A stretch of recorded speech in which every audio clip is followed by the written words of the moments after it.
Mas parece que ele tá então, parece que ele... então, ele tá entrando dentro do outro aqui. Então... Espelhamento, assim. Então... Deixa eu voltar aqui normal. Bom, isso é com você, bichão. Eu vou começar. Não, pode começar, a gente vai testando aqui. Posso? Não, ele tá fazendo um negócio ali que é quase um efeito Doppler. Colocando um dentro do outro, dentro do outro, um espelho. Mas a apresentação, dentro da apresentação. Mas agora dá pra alternar talvez. O escuro não tá escutando a gente, né? Eu posso alternar Todo mundo tá escutando a gente. Deixa mudo. Todo mundo tá escutando a gente.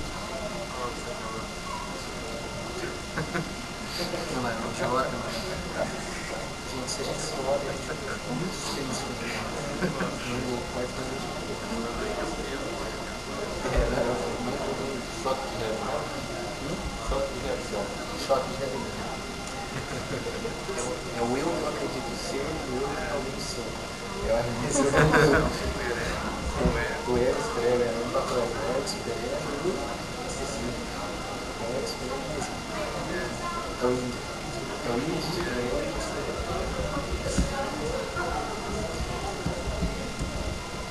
Acho que pode deixar assim, essa. só aqui mesmo. Esse vai ter gente, eu não vou cara, eu tentei não.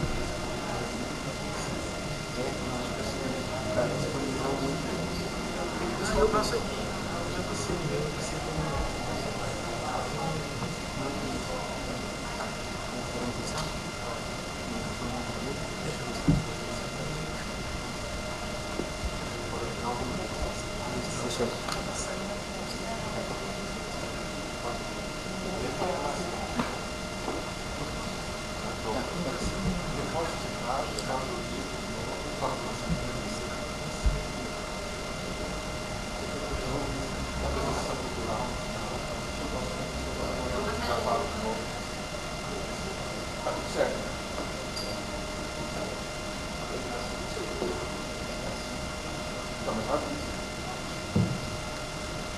Boa tarde a todos.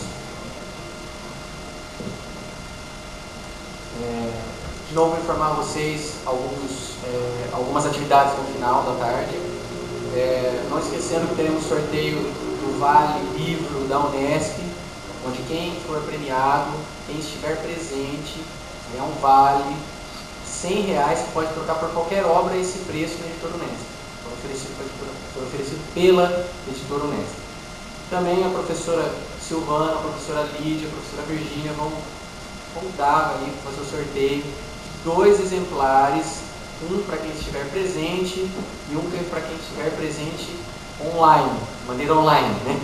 De maneira virtual. E também ao final eu convido todos vocês, né, nós do evento convidamos todos vocês, a assistir a apresentação cultural que teremos aí a Orquestra Unespiana de Transgressões. Tá? Fica aí para o evento final, aí. Espero a participação de todos vocês. Dando início à primeira atividade do período vespertino, a apresentação intitulada Linked Data e Controle Terminológico do Dr. Edberto Ferneda, professor do programa de pós-graduação em Ciência da Informação e dos cursos de Biblioteconomia e Arquivologia da Unesp, campus de Marília. É graduado em Processamento de Dados, mestre em Informática e doutor em Ciências da Comunicação. Professor Edberto, por gentileza.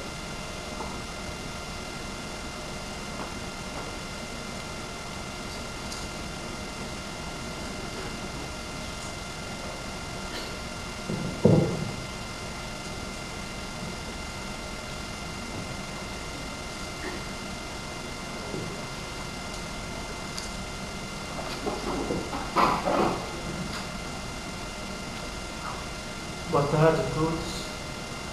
Agradeço o convite para essa palestra. O assunto dessa palestra é um assunto novo, no geral, e novo para mim também. Tá? Eu vou aqui compartilhar uma percepção que eu tive quando eu me deparei com esse assunto, estudei sobre esse assunto, que são os dados ligados, linked data. Tá? A percepção que eu tive é que com a chegada dos dados ligados, né, esse novo conceito, a percepção que eu tive é que o controle de vocabulário estaria sendo a importância do vocabulário, né, nessa nova temática teria uma importância muito grande. Tá? Então, o controle da terminologia utilizada para ligar dados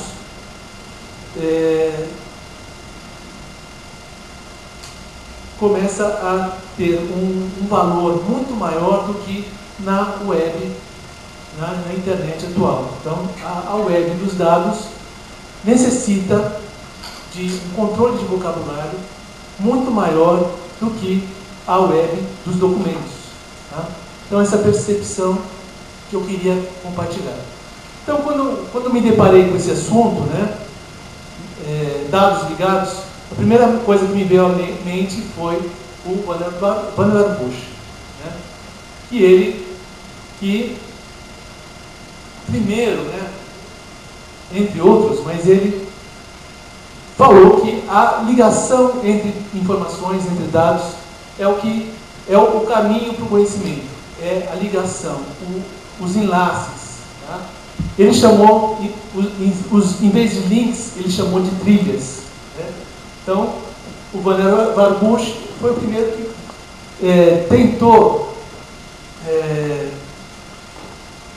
pôr, né, uma tecnologia a fim de formalizar esses links. Tá? Então, o MEMEX é a nossa máquina de construção de links. Né? Então, basicamente, o MEMEX faz isso. Ligações entre objetos de informação. Então, inicialmente, historicamente, essas ligações, né, foi pensada basicamente, historicamente, como o Valério Artucho. Tá? Esse desenho aí é o primeiro esboço da web, né, do Tim Berners-Lee. Pode-se notar que nesse primeiro esboço da web, as ligações tinham rótulos, né? Então as ligações entre os recursos tinham rótulos específicos, né? O que não aconteceu, não sei por qual motivo, no surgimento da web mesmo, né? E a web hoje em dia é, na verdade, uma coleção de recursos ligados por links não rotulados, né? Onde a semântica se perde muito da semântica, o porquê um recurso é ligado a outro. Então esse motivo, essa motivação que fez com que um recurso fosse ligado a outro se perde pela inexistência de uma rotulagem específica para as ligações. O que se está pensando hoje em dia, né, com a web semântica também e com os dados ligados, é você ter essas ligações serem explicitamente rotuladas, específicas. Tá? Então você tem aí um primeiro esboço de semântica. Tá? Então você tem aí os recursos sendo ligados por ligações rotuladas, ligações semânticas explícitas. Bom, então essa intenção aqui já está sendo feita pela web semântica.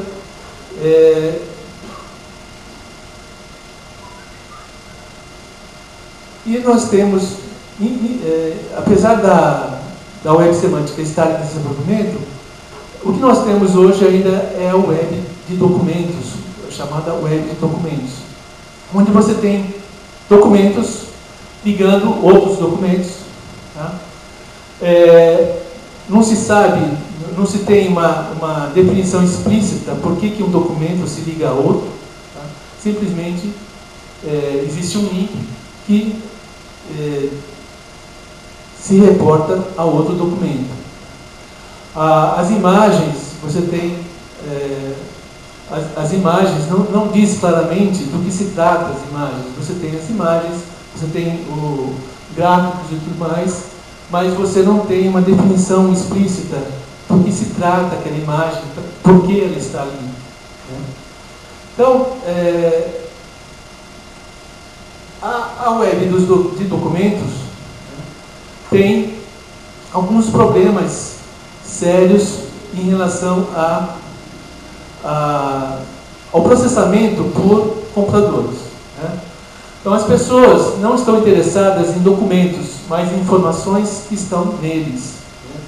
Muitas vezes as pessoas não estão interessadas em documentos em si, mas em informações apenas, em dados.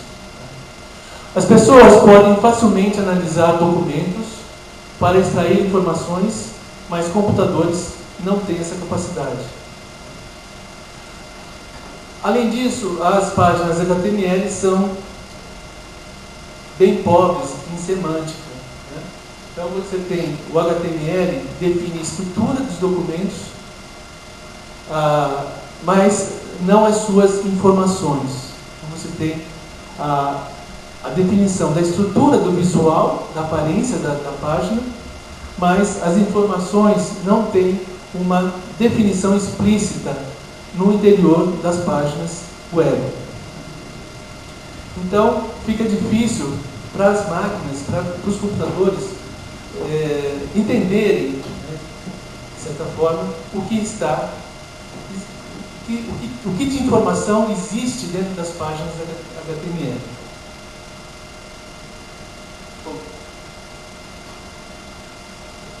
Então, a web dos documentos está se transformando na web dos dados.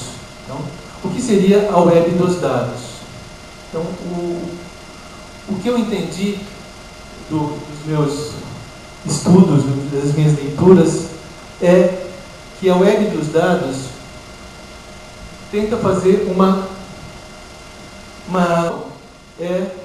fazer da web um grande grafo de dados, né? Pequenas porções de dados conectados através de links, de ligações semânticas, né, rotuladas, né? E com isso você tem aí uma possibilidade dos computadores, das máquinas, ter um maior entendimento, entre aspas, do que está na web. Então você consegue até facilmente perguntar a um computador quem é o amigo de José e ele vai responder que é o João. Tá? Então, facilmente, esse particionamento das informações da web em pequenos dados ligados permite fazer inferências, tá? Inferências essas que podem ser feitas facilmente por computadores. Então, a web passa a ser um enorme banco de dados global na forma de grafo, constituído de milhões de triplas de várias fontes cobrindo os mais variados domínios. Então, surgiu, né, já faz um tempo que existe esse verbo na área de informática, triplificar. A moda é triplificar, deixar todos os dados em triplas, dessa forma aqui, né? Sujeito, predicado, objeto. Tá? É uma das formas mais simples de gramática, né? Uma gramática bastante básica que permite a inferência, a fácil inferência, fácil descoberta de conhecimento pelos computadores. Né? Então essa gramática simples faz com que os computadores permitam dar resultados, respostas adequadas, respostas lógicas, né? Com a inferência sobre esses dados. Tá? Existe também uma linguagem já antiga, o Sparkle, que é uma linguagem SQL, que é usada para varrer esses dados, essas ligações e recuperar dados, recuperar informações. Bom, o problema é esse vocabulário, essas marcações, esses rótulos, onde que estão definidos, quem define eles, né? Se eu quero uma recuperação de informação adequada, eu preciso ter alguma padronização desses rótulos.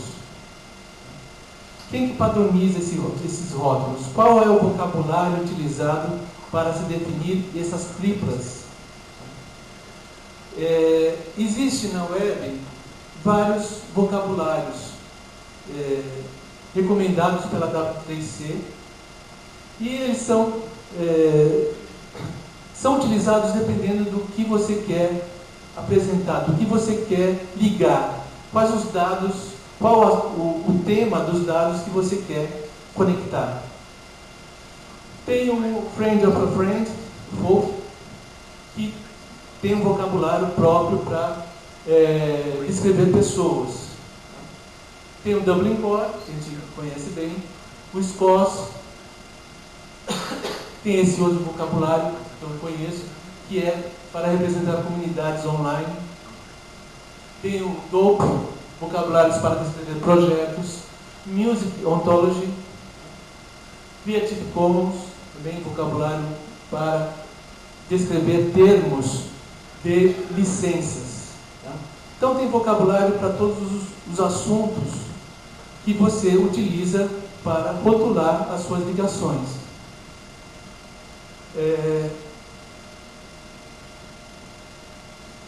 Existem também as ontologias, né? As ontologias que também fazem parte desses vocabulários. Aí. Então, também as recomendações da W3C é que, caso você precise, primeiramente, utilizar vocabulários que já existam. A recomendação que está explicitamente na W3C. Se você precisar criar novos termos, utilize vocabulários que já existam. Complemente vocabulários que já existam. Tá? Então, quando você não consegue encontrar bons vocabulários, existem vocabulários existentes que abranjam todas as classes e propriedades que você precisa, então você tem que definir os seus próprios termos. Então, recomendações da W3C. Não defina vocabulários do zero. Sempre que puder, reaproveite vocabulários já existentes. Utilize vocabulários já existentes e, se quiser complementar, você acrescente novos termos na sua terminologia. Tá? Pense nos seres humanos e nas máquinas. Existem recursos, propriedades, né, RDFS e outros tipos, né? A OWL tem alguns recursos que você consegue acrescentar comentários, acrescentar rótulos por extenso, com acentos, cedilhas, espaços. Tá? Então, esses vocabulários foram criados especificamente para serem processados por máquina. Mas pense que alguém um dia vai ter que ler esses vocabulários. Fazer um mapeamento entre outros termos, né? Uma recomendação da W3C, para fazer ligações entre termos, sinonímia, isso que o pessoal da ciência da informação já sabe, já faz há muito tempo. Tá? Existem algumas propriedades, subclasses e subpropriedades que a W3C recomenda utilizar esses recursos. Explicitar todas as informações importantes, tais como intervalos e domínios. Se um determinado dado é inteiro, especifique se esse número, os números de um determinado dado, tiver entre um range qualquer, entre um mínimo e um máximo, também especifique de alguma forma isso. Então, deixe uma margem de flexibilidade para crescimento do seu vocabulário. Tá? O pessoal da biblioteconomia, especificamente, sabe que vocabulários são dinâmicos e eles crescem com o tempo, ou alguns termos são descartados com o tempo. Tá? Então, fazer vocabulários flexíveis. Bom, então é isso. O que eu sinto é que, na web dos documentos, você tinha os textos, onde a semântica dos termos, do que se tratava o documento, era fácil inferir através do texto completo. Quando você particiona esses documentos em pequenas unidades, os dados, você perde essa informação valiosa que é um texto, né, onde você define a semântica. Então, eu acredito que na web dos dados, na nova web dos dados, os vocabulários passam a ter um valor bastante significativo na medida em que você perde a semântica dos documentos.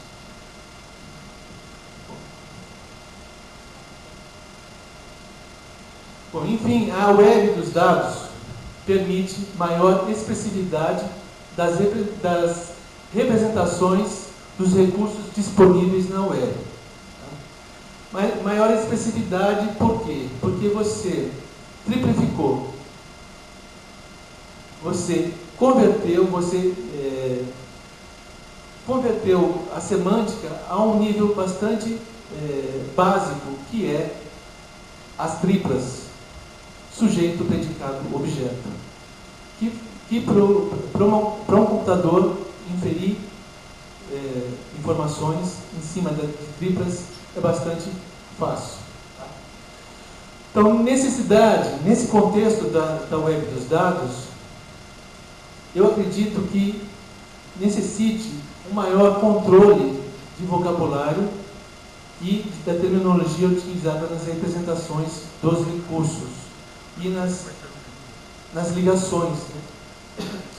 Nas ligações desses recursos. Tá?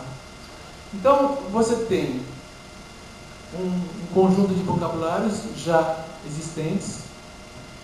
Você pode criar seus vocabulários, suas ontologias, utilizar de forma bastante comedida, né, como recomenda a W3C, mas ainda está... Tem um exemplo aqui.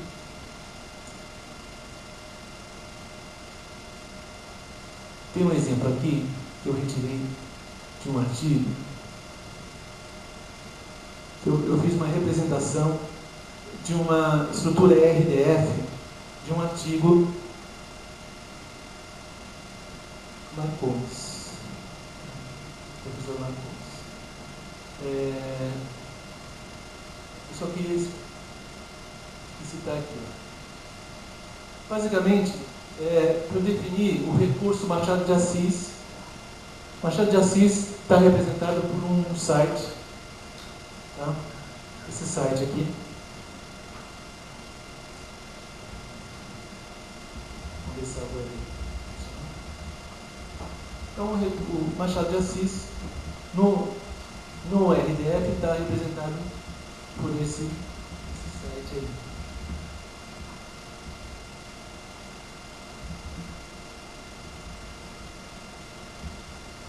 Eu só queria observar a quantidade de vocabulários que é utilizado nessa representação RDF.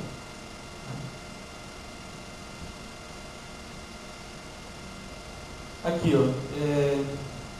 o OWL forneceu a ligação CMS. Tá? Então, tem aquele site do Machado de Assis, tem dois sites do mesmo